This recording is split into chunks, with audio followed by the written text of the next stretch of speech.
Tables have turned और अब नवाज शरीफ आपको लगता है वाकई वापस आएंगे और उनकी वापसी से पहले सना साहिबा उनका ऊपर जो आखिरी एक मुकदमा है जिसमें वो कॉन्विक्ट है, आपको लगता है वो भी खत्म हो जाएगा? देखिए, इस मुल्क में ये तो मानना पड़ेगा कि बड़े अदब और एहतराम के साथ मैं कहूँगी ये बड़ा दिलचस्प ये कहानी है। ये दिलचस्प कहानी 1974 में जब कसूरी साहब का मर्डर हुआ था, आपको याद होगा कि भुट्टो साहब को उसके अबेटमेंट के लिए उनको भी ट्राई किया गया था और उसी असना में उनको फांसी दी थी। आज हम देख रहे हैं कि जो सर साहब हैं, जो ज़ाहिर है अब वो नहीं रहे दुनिया में, उनके दर्जात बुलंद करे अल्लाह ताला, लेकिन वो उनका जो इल्ज़ाम है वो भी बाज़ाब्ता तौर पर चेयरमैन पीटीआई पर अबेटमेंट का लग रहा है।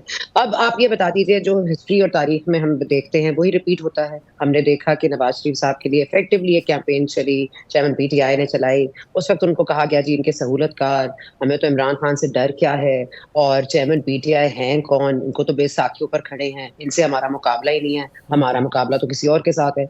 तो वो मुकाबलाबाजी, मसला ये होता है कि मुकाबलाबाजी के लिए या तो आपको पूरी तरह से डट कर मुकाबला करना पड़ता है या फिर आप वही करते हैं कि घुटनों पे बैठ जाते हैं। तो यहाँ पर मसला ये है कि नवाज शरीफ साहब ने जाहिर है कि उनके हवाले से केसेस बिल्कुल सियासी तौर पर बने थे और उसमें अदलिया और एस्टैब्लिशमेंट का गठजोड़ जोड़ रहा है। ये तो बड़े वाज़ेह बात है, अब इसमें कोई दो राय तो हो नहीं सकती।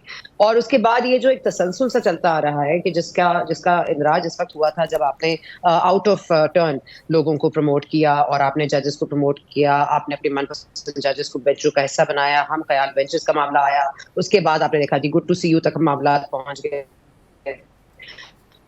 तो इस मुल्क में गया है कि आज हम इनके लिए रो रहे हैं, कल हम उनके लिए रो रहे थे, परसों हम उनके लिए रो रहे होंगे। हमने यहाँ रोना ही है, हमने यहाँ यही देखना है कि किसी का वक्त आता है तो कोई खामोश हो जाता है, किसी का वक्त आता है तो कोई खामोश हो जाता है, किसी का वक्त आता है तो किसी को खामोश कर दिया जाता है, और किसी का वक्त आता है तो किसी के ऊपर जाहिर कदगन भी डाल दी जाती है। अभी अभी आप देख रहे थे तो एक चैनल पे लतीफ खोसा साहब का इंटरव्यू आ रहा था और वो बीच में कट गया और उसका न्यूज आना शुरू हो गई। तो आपको ये पता है कि ये हमें नहीं इजाजत, कुछ बाउंड्री लाइंस हमारे सेट कर दी गई हैं और हमें उनके अंदर ही रहना है।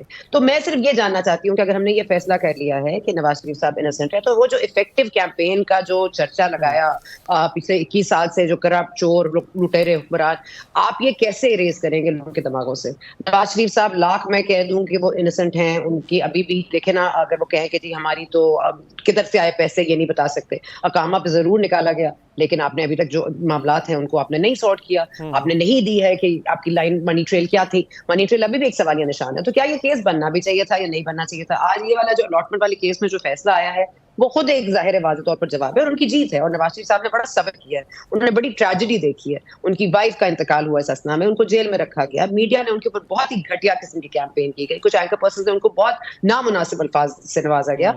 मैं उनकी हमेशा इज्जत करती हूँ, एहतराम करती हूँ, लेकिन ये बात तो माननी पड़ेगी कि प्लेटलेट्स गिरी। आज वो मरियम औरंगजेब साहब ने हमें दोबारा से याद दिला दिया कि प्लेटलेट्स गिरने वाला मामला नैब ने पता नहीं आदमी कस्टडी में उनको रख के क्या किया था, अब ये भी केस खुलने जा रहा है। तो मैं चाहूंगी तमाम केसेस खुल जाएं, कौन इनको लेकर गया, कौन इनके लिए लेकर आया, कौन इनको सहूलत देता रहा, और ये जो सहूलतकार थे जो इनको लेकर आए चेयरमैन पीटीआई को, अब उनके ऊपर से बंदूक हट के इस वक्त चेयरमैन पीटीआई पे क्यों उतार रहे हैं? पहले तो ये चेयरमैन पीटीआई इस काबिल ही नहीं थे उनसे मुकाबला किया जाए।